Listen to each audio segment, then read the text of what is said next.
Hello दोस्तों, हम लोग पिछले YouTube चैनल के माध्यम से महंगाई के संदर्भ में हम लोग कुछ बेसिक चीज़ पे चर्चा किए थे कि महंगाई क्या है, महंगाई का प्रभाव क्या पड़ता है, महंगाई किन किन कारण से होता है। तो उसी टॉपिक को हम लोग आगे बढ़ाते हुए उस पर आज हम चर्चा करेंगे कि जो हम लोग महंगाई के संदर्भ में, मुद्रास्फीति के संदर्भ में, जैसा कि हम लोग जानते हैं कि वस्तुओं एवं सेवाओं के मूल्य में वृद्धि तथा मुद्रा की क्रय शक्ति में ह्रास जो उत्पन्न होती है उसी को महंगाई कहा जाता है। तो आखिर यह जो महंगाई शब्द है, यह महंगाई कोई भी वस्तु एवं सेवा जो महंगा होता है, इस महंगा होने का क्या कारण है, उस कारण के बारे में हम लोग आज चर्चा करेंगे। हमने पिछले वीडियो में कारण के बारे में, जैसा कि आप लोग के साथ चर्चा किया था कि एक कारण है डिमांड पुल इन्फ्लेशन, दूसरा हमने कारण बताया था कॉस्ट पुश इन्फ्लेशन, तीसरा कारण बताया था स्ट्रक्चरल इन्फ्लेशन। तो उसी को हम लोग आज आगे बढ़ाते हैं कि डिमांड पुल इन्फ्लेशन यानी कि मांग जनित जो मुद्रास्फीति है, तो आखिर मांग जनित मुद्रास्फीति क्यों उत्पन्न होती है। यानी कि सिंपल ये कहने का मतलब है कि महंगाई जो है, कोई भी वस्तु एवं सेवा जो महंगा होता है, उस महंगा होने के पीछे एक कारण है मांग जनित मुद्रास्फीति। मांग जनित मुद्रास्फीति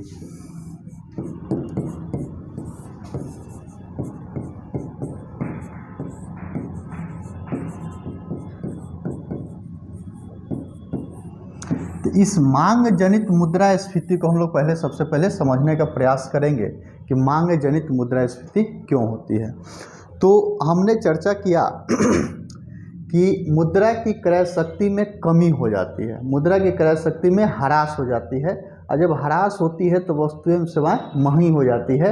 इसके बारे में हमने पिछले वीडियो में जैसा चीनी का उदाहरण को लेकर के, गोभी का उदाहरण को लेकर के हमने समझने का प्रयास किया था। तो आज हम लोग देखेंगे कि आखिर मांग जनित मुद्रास्फीति जो उत्पन्न होती है, यह मनी सप्लाई में वृद्धि के कारण होती है। मनी सप्लाई में वृद्धि हो जाती है। जैसा कि हमने गोभी का उदाहरण लिया था कि जब गोभी की आपूर्ति बढ़ जाती है तो गोभी सस्ता हो जाता है। उसी प्रकार जब मुद्रा की आपूर्ति बढ़ जाएगी तो मुद्रा क्या हो जाएगा, कमज़ोर हो जाएगा या मुद्रा सस्ती हो जाएगी। तो आखिर क्या क्या कारण है कि मुद्रा की सप्लाई बढ़ता है, क्या क्या कारण है कि मनी सप्लाई बढ़ता है। इस कारण में जब हम लोग बात फिर करेंगे, इसका जब महंगाई का कारण मांग जनित मुद्रास्फीति, मांग जनित मुद्रास्फीति का कारण क्या है, तो मनी सप्लाई में वृद्धि होना। अब मनी सप्लाई में वृद्धि होने का क्या क्या कारण है, तो मनी सप्लाई में यानी कि अर्थव्यवस्था में मुद्रा की आपूर्ति कैसे बढ़ती है। आखिर क्या ऐसे सरकार के द्वारा या RBI के द्वारा क्या ऐसे डिसीजंस लिए जाते हैं, दिशा निर्देश जारी किए जाते हैं, जिसके वजह से अर्थव्यवस्था में मुद्रा की आपूर्ति बढ़ जाती है। तो एक कारण होता है सस्ती मौद्रिक नीति।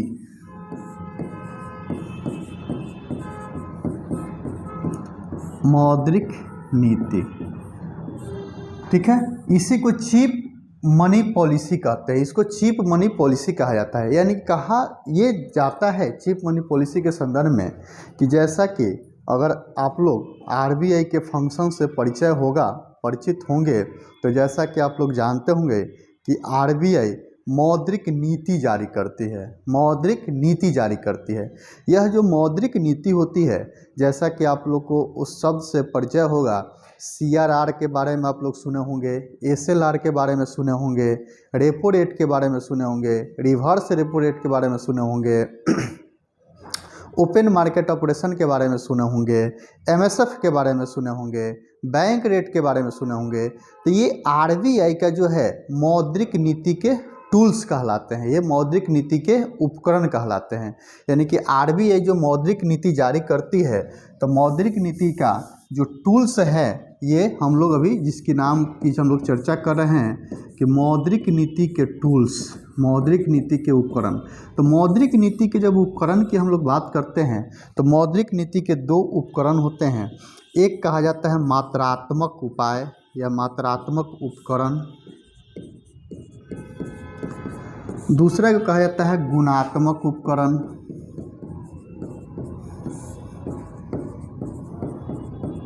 गुणात्मक उपकरण। जब मात्रात्मक उपकरण की हम लोग जब बात करते हैं तो मात्रात्मक उपकरण में आता है, जैसा कि सुने होंगे CRR, SLR, repo rate, MSF, reverse repo rate, bank rate, ये मौद्रिक नीति के ये उपकरण है। दूसरा गुणात्मक उपकरण की जब बात करते हैं तो गुणात्मक उपकरण में आता है नैतिक दबाव, साख मापदंड, न्यूनतम सीमा, साख की राशनिंग, ये सब गुणात्मक उपकरण है। ठीक है, तो हमने कहा कि जब RBI जो मौद्रिक नीति जारी करती है, अगर उस मौद्रिक नीति के माध्यम से अगर सस्ती मौद्रिक नीति जारी करती है, उस स्थिति में क्या होता है, सस्ती मौद्रिक नीति की स्थिति में क्या होता है, मनी सप्लाई अर्थव्यवस्था में बढ़ जाती है। मनी सप्लाई अर्थव्यवस्था में बढ़ जाती है। मनी सप्लाई अर्थव्यवस्था में बढ़ जाती है। तो मनी सप्लाई कैसे बढ़ेगी? जैसा कि हम जो मौद्रिक नीति के बारे में बात कर रहे हैं, तो हमने कहा कि RBI मौद्रिक नीति जारी करती है। तो जब RBI मौद्रिक नीति जारी करती है तो RBI हो सकता है 3 प्रकार की नीतियाँ जारी करे। एक नीति कह सकते हैं कि सस्ती मौद्रिक नीति, अभी हम लोग देखेंगे सस्ती मौद्रिक नीति क्या है। दूसरा कह सकते हैं कि संकुचित मौद्रिक नीति या टाइट मनी पॉलिसी कहते हैं, उसी को डियर मनी पॉलिसी कहते हैं। और तीसरा कहा जाता है डॉविश मनी पॉलिसी। डॉविश शब्द जो है ये RBI के गवर्नर रघुराम राजन के द्वारा दिया गया शब्द है, यानी कि जब मौद्रिक नीति में किसी भी प्रकार का न तो कमी किया जाता हो न उसमें वृद्धि किया जा रहा हो, वैसे स्थिति को डॉविश मनी पॉलिसी कहते हैं। तो जैसे हम अगर बात करें तो जब हम मौद्रिक नीति की बात करते हैं तो हम लोग सुनते होंगे कि repo rate, reverse repo rate, bank rate, हम लोग ये सब MSF, इसके बारे में हम लोग को पूर्व से यही जानकारी है कि एक केंद्रीय बैंक वाणिज्यिक बैंकों को जिस दर पर लोन देती है, कर्ज देती है, उसी दर को रेपो रेट के नाम से भी जाना जाता है, MSF के दर से भी जाना जाता है, बैंक रेट के भी नाम से जाना जाता है। यानी कि ये RBI है, ये कमर्शियल बैंक है। जब RBI कमर्शियल बैंक को जो लोन घुमाता है, लोन देता है, इस लोन का जो रेट होता है उसी को 3 नाम से जाना जाते हैं, 3 रेट से जाना जाता है, रेपो रेट, MSF और बैंक रेट। यानी कि RBI अगर कमर्शियल बैंकों को जो रेपो रेट, मान लिए थोड़ी देर के लिए भी वर्तमान में रेपो रेट 4% है, अगर RBI कमर्शियल बैंकों को 4% के दर पर अगर कमर्शियल बैंकों को कर्ज दे रहा है, तो कमर्शियल बैंक भी अपने ग्राहक को सस्ते दरों पर कर्ज देगा। अगर RBI रेपो रेट को बढ़ा के अगर 5% कर दिया, तो RBI जब 5% करेगा तो कमर्शियल बैंक भी अपना रेट ऑफ इंटरेस्ट क्या कर देगा, बढ़ा देगा। यानी कि सिंपल कहने का मतलब ये है कि RBI वाणिज्यिक बैंकों को जिस दर पर लोन देता है वही दर रेपो रेट कहें तो, MSF कहें तो, या बैंक रेट कहें तो। लेकिन MSF, bank rate, repo rate में तीनों में अलग अलग कुछ अंतरे हैं, कुछ उसमें आपस में उस सबका कुछ प्रयोग अलग अलग संदर्भ में किया जाता है, लेकिन हम लोग सामान्य समझे तो यही है। तो जब RBI कमर्शियल बैंकों को सस्ते दर पर कर्ज देगा तो कमर्शियल बैंक आम उपभोक्ता को सस्ते दर पर कर्ज मुहैया कराएगा। तो जब सस्ते दर पर कर्ज लिया जाएगा तो सस्ता, जब बैंकों के द्वारा सस्ते दर पर जब कर्ज मुहैया कराया जाएगा तो हमारे देश में आम उपभोक्ता भी बैंक से कर्ज लेंगे, निवेशक भी कर्ज लेंगे। जब आम उपभोक्ता कर्ज लेंगे यानी कि अर्थव्यवस्था में क्या होगा, मनी की सप्लाई बढ़ेगा। जब निवेशक को बैंकों के द्वारा सस्ते दरों पर कर्ज दिया जाएगा, निवेशक भी कर्ज लेकर के फिर नया कोई निवेश करना शुरू करेंगे। तो नया जब निवेश करेंगे, न्यू जब कोई इन्वेस्टमेंट वर्क करेंगे, तो कहीं ना कहीं इससे अर्थव्यवस्था में मुद्रा की आपूर्ति का प्रवाह बढ़ जाएगा। तो एक कारण हम ये कह सकते हैं कि आरबीआई के द्वारा सस्ती मौद्रिक नीति अपनाने से अर्थव्यवस्था में मनी सप्लाई बढ़ जाती है, और जब मनी सप्लाई बढ़ती है तो इससे एग्रीगेट डिमांड क्या हो जाता है, बढ़ जाता है। जैसे इसको समझने के लिए सिंपल सा एक उदाहरण जो हम लोग बैचलर रूप में जब हम रहते हैं तो हम लोग देखते हैं कि जब मंथ के अंतिम दिन में, महीने के अंतिम समय में हम लोगों की परचेजिंग पावर कम हो जाती है, लेकिन जैसे ही मंथ के पहले वीक की हम जब बात करते हैं, हम लोग के घर से जो हम लोग को रहने खाने पीने के लिए जो पैसे आते हैं, तो उस समय हमारी पॉकेट की परचेजिंग पावर बढ़ जाती है, यानी कि हमारी पॉकेट की तरलता बढ़ जाती है। तो उसी प्रकार हम लोग जब देखते हैं कि जब महीने की शुरुआत में हमारे पॉकेट में जो पैसा आता है तो तरलता बढ़ा हुआ दिखता है, तो उस बढ़े हुए तरलता के माध्यम से हम लोग कुछ वस्तु एवं सेवा का ज़्यादा डिमांड करते हैं, यानी कि हमारे पास मनी की आपूर्ति बढ़ गई है, इसलिए वस्तु एवं सेवा का ज़्यादा डिमांड करते हैं। लेकिन वहीं दूसरे तरफ जब महीने के हम अंत में जब बात करते हैं तो हम लोग की परचेजिंग पावर कम हो जाती है, यानी कि हम लोग के पॉकेट की तरलता कम हो जाती है, इसलिए हम लोग वस्तु एवं सेवा का डिमांड कम करते हैं। उसी प्रकार जब अर्थव्यवस्था में जब मनी का सप्लाई बढ़ेगा तो मनी का सप्लाई बढ़ने से एग्रीगेट डिमांड बढ़ जाता है। जब एग्रीगेट डिमांड बढ़ता है तो वस्तुएं एवं सेवाएं महंगे दरों पर भी लोग खरीदने के लिए तैयार होते हैं। दूसरा कारण यह हो सकता है कि मनी सप्लाई बढ़ने का कि सरकार के द्वारा जो राजकोषीय नीति जारी की जाती है, सरकार के द्वारा जब राजकोषीय नीति की जब हम बात करते हैं, हम लोग पिछले वीडियो में भी चर्चा किए थे कि नीतियाँ सामान्यतः 3 प्रकार का अध्ययन किया जाता है। एक मौद्रिक नीति, दूसरा राजकोषीय नीति, तीसरा फॉरेन ट्रेड पॉलिसी। तो हम लोग यहाँ पे आरबीआई की नीति तथा सरकार की नीति के बारे में ही चर्चा करेंगे।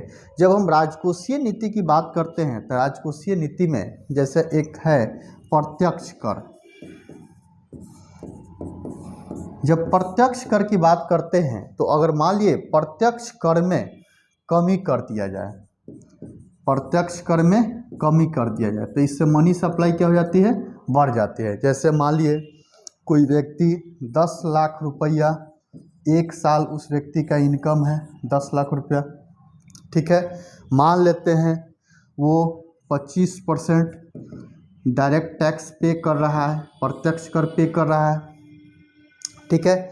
तो अभी 25% डायरेक्ट टैक्स पे करने के उपरांत उसका डिस्पोजेबल जो इनकम है, जो इनकम है ये इसका 7,50,000 रुपया हुआ, यानी कि 10 लाख रुपया कमा रहा है, 25% आयकर दिया, इनकम टैक्स दिया, उसके बाद बचा कितना, 2.5 लाख रुपया। लेकिन अगर यही प्रत्यक्ष कर को 25 से घटा करके 20% कर दिया जाए तब उसके पास कितना बचेगा, 8 लाख रुपया, ठीक है, 8 लाख बचेगा। यानी कि उसके पास पहले जो प्रत्यक्ष कर 25% इम्पोज होता था, अप्लाई होता था, तो उसका डिस्पोजेबल इनकम 7.5 लाख रुपया था। लेकिन जब प्रत्यक्ष कर में कमी कर दिया गया तो उसका डिस्पोजेबल इनकम कितना हो गया, 8 लाख रुपये का। यानी कि उसके पास पहले की अपेक्षा तरलता में क्या हो गई, वृद्धि हो गई। जब तरलता में वृद्धि हो गई तो उसकी परचेजिंग पावर क्या हो जाएगी, पहले की अपेक्षा बढ़ जाएगी। यानी कहने का मतलब यह है कि मनी सप्लाई अर्थव्यवस्था में किन किन वजह से हो रहा है। मनी सप्लाई का कारण क्या है, तो एक कारण सस्ती मौद्रिक नीति अपनाने से, दूसरा कारण कह सकते हैं कि प्रत्यक्ष कर में कमी करने से, तीसरा फिर अगर बात करें, तीसरा जब बात करते हैं तो एक हम लोग जब बजट की हम लोग बात करेंगे, बजट अगले वीडियो में बात करेंगे, तो बजट में हम लोग चर्चा करेंगे कि एक होता है डेफिसिट फिनांसिंग, घाटे का वित्त व्यवस्था। एक होता है शब्द घाटे की वित्त व्यवस्था, यानी कि जब अर्थव्यवस्था में सरकार घाटे की वित्त व्यवस्था का प्रयोग बारंबार करती है तो उस स्थिति में अर्थव्यवस्था में मनी की आपूर्ति, मनी की सप्लाई क्या हो जाती है, बढ़ जाती है। अब ये कैसे बढ़ जाती है, तो जब हम लोग घाटे की वित्त व्यवस्था का अध्ययन करेंगे तो तो मान ली सरकार की आमदनी है 98 और खर्चा है रुपया, सरकार की आमदनी है 98 और खर्चा है रुपया। उस बीच के गैप को पूरा करने के लिए, उस बीच के गैप को भरने के लिए सरकार क्या करती है, आरबीआई से नया नोट मुद्रित करा करके, नया नोट छपवा करके सरकार से, आरबीआई से कर्जा लेती है। तो जो आरबीआई नया मुद्रा जारी करके जो सरकार को कर्ज के रूप में देती है, सरकार उस पैसा को फिर अर्थव्यवस्था में प्रवाहित कर देती है। यानी कि नया मुद्रा प्रिंट हो करके, नया मुद्रा का मुद्रण हो करके जो सरकार के पास जाती है कर्ज के रूप में, सरकार पुनः उस पैसा को अर्थव्यवस्था में प्रवाहित कर देती है। तो जब अर्थव्यवस्था में प्रवाहित होती है तो अर्थव्यवस्था में क्या होता है, मुद्रा की आपूर्ति बढ़ जाती है। तो एक तीसरा ये कह सकते हैं कि घाटे की वित्त व्यवस्था,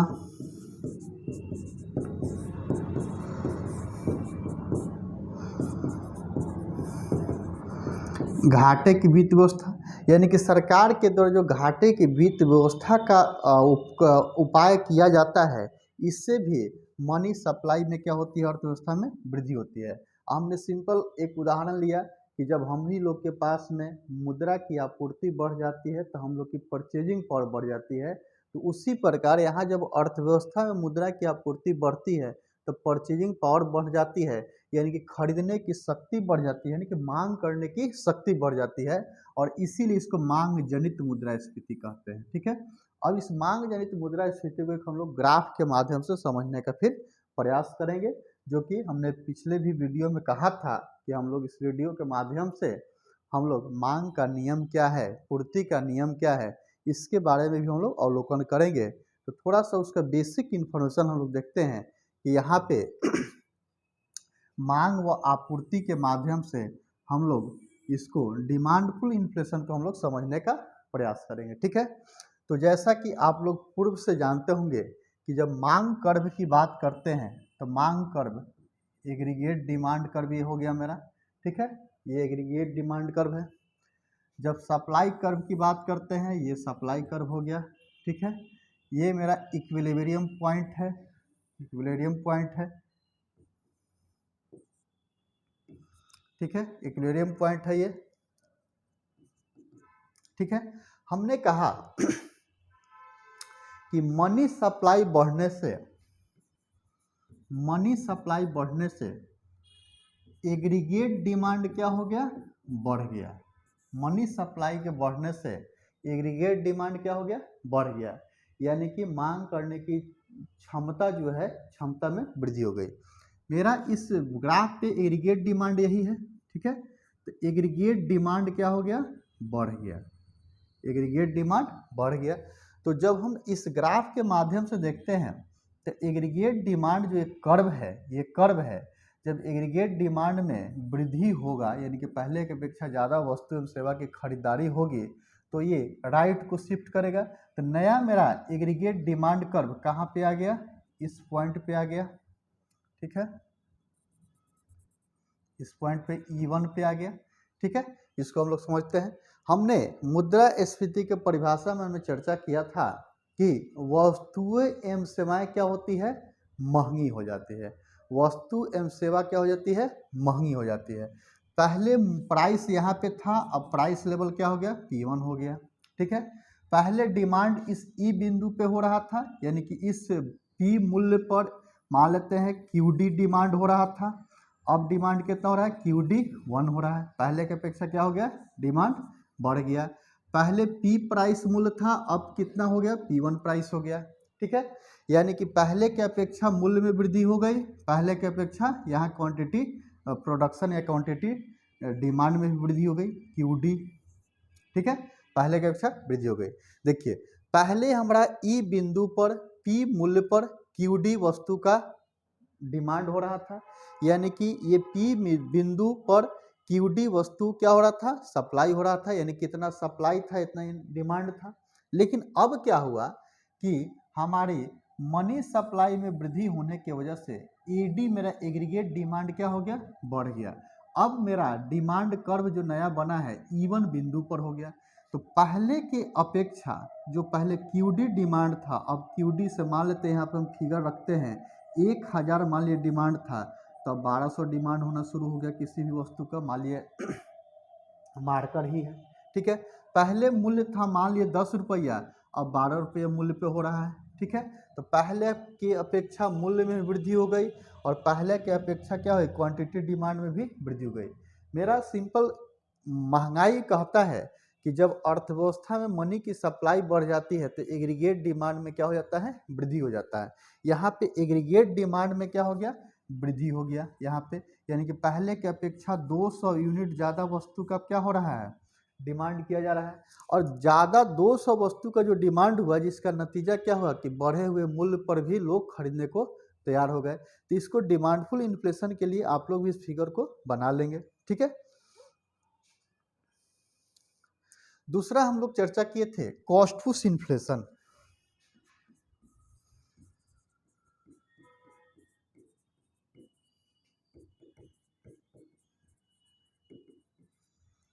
कॉस्ट पुश इन्फ्लेशन यानी कि लागत प्रेरित मुद्रास्फीति।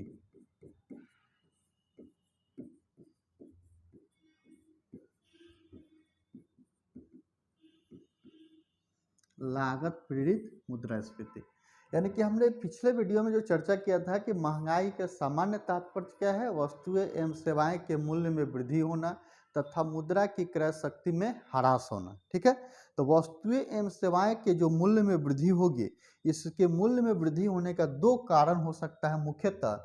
एक, या तो अर्थव्यवस्था में मनी की सप्लाई बढ़ जाए, दूसरा या तो वस्तु एवं सेवा के मूल्य जो बढ़ रहा है उसके मूल्य बढ़ने के पीछे कारण क्या हो, तो हो सकता हो प्रोडक्शन कॉस्ट हो, यानी कि वस्तु के उत्पादन करने में जो लागत आ रही है उस लागत में वृद्धि हो जाए, तो उसी को कहते हैं कॉस्ट पुश इन्फ्लेशन। तो लागत में वृद्धि होने का क्या क्या कारण हो सकता है, यानी कि कोई भी वस्तु एवं सेवा के उत्पादन में जो लागत आ रही है उसमें वृद्धि होने के कारण क्या क्या हो सकता है। तो जब हम कारक की बात करते हैं तो कारक यहाँ पे फिर दो प्रकार का होता है, ठीक है। एक होता है आर्थिक कारक, दूसरा होता है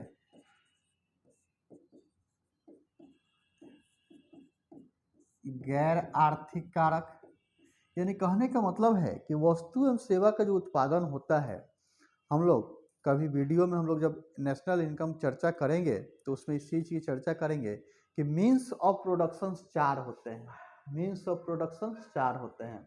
एक होता है लेबर, दूसरा होता है कैपिटल, तीसरा होता है इंटरप्रेन्योरशिप, चौथा होता है लैंड। जब तक ये चार इकट्ठा नहीं होंगे किसी भी वस्तु एवं सेवा का उत्पादन संभव नहीं है। इसी को कहा जाता है आर्थिक कारक। तो ऐसा हो सकता है कि मान लिए मार्कर है, इस मार्कर के उत्पादन में पहले मान लिए जो भी लेबर लोग लगे हुए थे, लेबर, ये मान लिए पर डे 500 रुपया उनको पे किया जा रहा था। ऐसा हो सकता है कि जितने भी देश में लेबर लोग हैं सब लोग एक यूनियन बनावे, और यूनियन बना करके वो लोग कहे कि नहीं अब हम 500 पे काम न करके 700 रुपये पे हम लोग अब क्या करेंगे, अपना मजदूरी रखेंगे, 700 रखेंगे, ठीक है, 700 रखेंगे। तो निश्चित है कि जो पहले 500 उनको पे किया जा रहा था, अब 700 पे किया जाएगा, तो कहीं ना कहीं प्रोडक्शन कॉस्ट क्या होगा, पहले के अपेक्षा महंगा हो जाएगा, लेबर महंगा हो गया। कैपिटल की जब हम बात करते हैं तो मान लीजिए बैंक पहले रेट ऑफ इंटरेस्ट जो था मान लीजिए 14% पे कोई इंटरप्रेन्योरशिप्स को रेट ऑफ इंटरेस्ट पे ब्याज मूलधन दे रहा था, यानी कि कर्ज दे रहा था, लेकिन अपना रेट ऑफ इंटरेस्ट जब बढ़ा लेगा तो निश्चित है प्रोडक्शन कॉस्ट में क्या हो जाएगी, वृद्धि हो जाएगी। यहाँ पे इंटरप्रेन्योरशिप्स जो हैं ये भी अपने लाभ को अगर मैक्सिमाइज कर लेंगे तो यहाँ पे प्लस हो जाएगा। और जो लैंड है, मान लिए ये परफेक्शन जो इंस्टीट्यूशन है ये कुमार टावर पटना में स्थित है, तो मान लीजिए कुमार टावर का जो भी यहाँ पे लैंड के रूप में, रेंट के रूप में जो परफेक्शन के द्वारा पे किया जा रहा है, अगर यहाँ का ऑनर यानी कि जिनका मकान है, अगर वो ऑनर अपना ये बात बोले कि नहीं हम 10 नहीं 15,000 रुपया अब रेंट लेंगे, या 1 लाख नहीं 1.5 लाख रुपया रेंट लेंगे इस जगह का, तो निश्चित है कि परफेक्शन इंस्टीट्यूशन का प्रोडक्शन कॉस्ट क्या हो जाएगा, बढ़ा हुआ दिखेगा। तो जब बढ़ा हुआ दिखेगा तो परफेक्शन भी अपना जो सेवा दे रहा है, सेवा को भी क्या करेगा, बढ़े हुए मूल्य पर बेचना शुरू करेगा। तो बढ़े हुए मूल्य पर जब सेवा बेचेगा तो यानी कि परफेक्शन इंस्टीट्यूशन के द्वारा जो सेवाएं दी जा रही हैं वो बढ़े हुए मूल्य पर दी जा रही है। इसको भी हम कहेंगे कि वो वस्तु एवं सेवा क्या हो गया, महंगा हो गया। तो यानी कि सिंपल मेरा कहने का मतलब ये है कि कॉस्टपुश इन्फ्लेशन है कि कोई भी वस्तु एवं सेवा जो महंगा हो रहा है उस महंगा में एक कारण ये हो सकता है कि मनी की सप्लाई बढ़ गई, मनी की सप्लाई बढ़ गई जिससे एग्रीगेट डिमांड बढ़ गया। दूसरा कारण ये हो सकता है कि वस्तु एवं सेवा के उत्पादन में लगे हुए जो आर्थिक कारक है एवं गैर आर्थिक कारक है, तो ये आर्थिक कारक में वृद्धि हो जाए और गैर आर्थिक कारक को ही बोला जाता है रॉ मटेरियल, यानी कि पहले की अपेक्षा क्या हो, रॉ मटेरियल पहले की अपेक्षा क्या हो जाए, महंगा हो जाए। तो अगर ये दोनों कारण होता है जिससे प्रोडक्शन कॉस्ट क्या हो जाएगा, महंगा हो जाएगा, यानी कि कोई भी वस्तु एवं सेवा को उत्पादन करने में क्या होगा, ज़्यादा लागत आएगी, जिसका नतीजा क्या होगा, वस्तु एवं सेवा महंगी हो जाएगी। दूसरा कारण ये हो सकता है कि सरकार के द्वारा जो राजकोषीय नीति का हिस्सा है, सरकार के द्वारा जो टैक्स इम्पोज किया जाता है, तो सरकार यहाँ पे दो प्रकार के हम लोग टैक्स की बात करते हैं, एक प्रत्यक्ष कर की बात करते हैं, दूसरा अप्रत्यक्ष की बात और अप्रत्यक्ष कर की बात करते हैं। तो सरकार अगर अप्रत्यक्ष कर में वृद्धि कर दे, अप्रत्यक्ष कर में वृद्धि कर दे तो इससे क्या होगी, वस्तुएं एवं सेवाएं क्या हो जाएगी, महंगी हो जाएगी। तो एक कारण ये भी हो सकता है वस्तु एवं सेवाएं महंगी हो जाए। तीसरा फिर अगर बात करें तो तीसरा में हम लोग फिर देख सकते हैं कि इसका महंगा होने का कि उत्पादन में कमी हो जाए,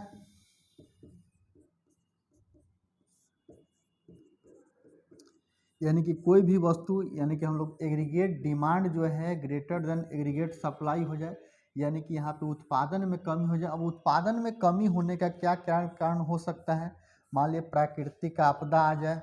अब प्राकृतिक जब आपदा आएगी, प्राकृतिक आपदा आएगी तो इस दरमियान क्या होगा, एग्रीकल्चर वस्तुएं नष्ट हो जाएगी, जिससे अर्थव्यवस्था में एग्रीकल्चर गुड्स का सप्लाई क्या हो जाएगा, कम हो जाएगा। अब एग्रीकल्चर गुड्स का सप्लाई कम होगा, डिमांड ज़्यादा है, तो एक कारण ये भी हो सकता है कि वस्तु एवं सेवाएं महंगी हो जाए। तीसरा कारण की जब हम बात करते हैं तो तीसरा कारण को कहा जाता है स्ट्रक्चरल, यानी कि जानबूझ करके संरचनात्मक मुद्रास्फीति जिसको कहा जाता है। तो उसमें मुख्यतः होता है कि काला बाजारी का स्तर बढ़ जाए, ठीक है, सरकार का असंवेदनशील हो जाना, ठीक है, देश में आधारभूत संरचना का अभाव होना, ठीक है। यानी कि जब हम संरचनात्मक मुद्रास्फीति की बात करते हैं तो संरचनात्मक हम बोल सकते हैं कि आधारभूत संरचना का अभाव,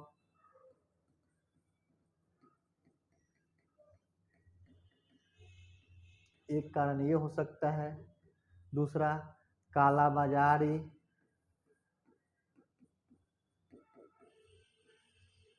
ठीक है। तीसरा सरकार के द्वारा असंवेदनशील नीतियाँ,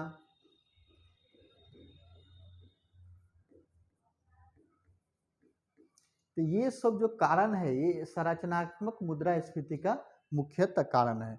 तो मुद्रास्फीति होने का क्या कारण है, तो मुख्य रूप से याद करना है demand pull inflation, cost push inflation और फिर स्ट्रक्चरल इन्फ्लेशन। हम लोग अगले वीडियो के माध्यम से फिर देखेंगे कि इस महंगाई को कम करने का क्या उपाय है, कम करने का उपाय क्या है, इसके बारे में हम लोग अगले वीडियो में फिर चर्चा करेंगे, कम करने का उपाय।